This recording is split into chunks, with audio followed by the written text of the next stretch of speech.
Amis de la revue de presse, bonjour. L'actualité de ce vendredi est marquée par l'émotion et l'inquiétude sur nos routes. 3 ans après le drame de Dassazoumé, la compagnie Baobab Express est à nouveau frappée par un grave accident. L'Indépendant rapporte qu'un bus de la compagnie en direction de Prakou a été totalement ravagé par les flammes après une collision avec un camion transportant de l'essence. Le drame s'est produit tôt dans la matinée du jeudi 5 février 2026 à Bodiekali, en face de la rizerie dans la commune de Malanville. La boussole titre sans détour, drame routier à Malanville. Encore Baobab, 3 ans après Dassazoumé, évoquant une fois de plus l'excès de vitesse comme cause probable. Dabarou fait état d'un mort, de plusieurs blessés graves et d'importants dégâts matériels. Quelques heures plus tard, la Nouvelle Tribune indique que la compagnie Baobab Express SA a réagi, apportant de précisions sur les circonstances de l'accident et présentant ses condoléances aux familles endeuillées. Après ce fait tragique, cap sur les préoccupations sociales à Cotonou. La Nouvelle Tribune revient sur la situation toujours délicate des vendeurs de friperies. Plusieurs semaines après l'ouverture du marché moderne de PK3 censé accueillir les commerçants déguerpis de l'ancien marché Missebor, une partie d'entre eux demeure sans emplacement définitif, plongeant ces acteurs économiques dans l'incertitude.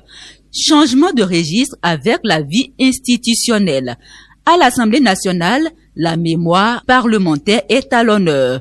Plusieurs quotidiens, dont l'Indépendant, rapportent que le président Louis Vlavonou a rendu hommage aux anciens présidents du Parlement. La nouvelle génération y consacre sa manchette.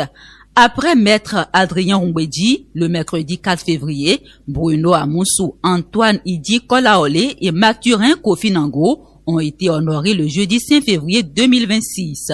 L'autre quotidien parle d'un hommage appuyé aux architectes de l'histoire démocratique de l'institution. Dans la foulée, l'attention se tourne vers l'avenir du Parlement. La plénière d'installation de la 10e législature prévue pour ce dimanche 8 février 2026 est largement commentée.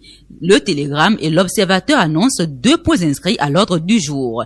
Matin Libre souligne une certaine humilité dans la composition de cette nouvelle représentation nationale, tandis que Bénin Intelligent ouvre le débat sur la place des femmes. Après des progrès notables en matière de représentativité féminine, ne serait-il pas temps de confier le perchoir à une femme, s'interroge le journal. Sur le terrain politique, le Soleil Bénin Info s'intéresse à l'avenir d'un jeune acteur de l'opposition. Le quotidien évoque un possible rapprochement de Guy Mitokpe avec la mouvance présidentielle. Selon le journal, l'ancien allié devenu opposant du président Patrice Talon a été invité à travers une lettre ouverte d'Arsène Yaovi à rejoindre le bloc républicain et à soutenir l'ambition présidentielle de Romiad Wadani. Pendant ce temps, le pays se projette sur le long terme. La priorité salue le lancement officiel de la vision Bénin 2060 à l'AFIA, un monde de splendeur qualifié de tournant majeur pour la construction d'une nation prospère et stable. Nos confrères titrent à la une: Bénin Vision 2060 à l'AFIA. Chapeau bas pour le grand chef chantier Patrice Talon, avec de larges développements annoncés aux pages intérieures. Sur le plan judiciaire, le Télégramme rapporte que la Cour constitutionnelle s'est déclarée incompétente dans la requête fondée sur un supposé défaut de confiance lié au retrait de parrainage politique, validant ainsi l'élection de Michel Sodinou. À l'international, l'événement précis revient sur l'attaque terroriste survenue dans l'état de Kwara au Nigeria. Le journal indique que le Bénin a réaffirmé sa pleine solidarité avec le peuple nigérien. Dans un communiqué en date du 5 février, le ministère béninois des Affaires étrangères a condamné avec fermeté cet attentat perpétré le 3 février dernier. Enfin, toujours selon l'événement du jour, le Bénin intensifie la lutte contre le travail des enfants, notamment dans les secteurs à forte prévalence. Et pour clore cette revue de presse, l'Indépendant annonce un durcissement des règles dans le recrutement public.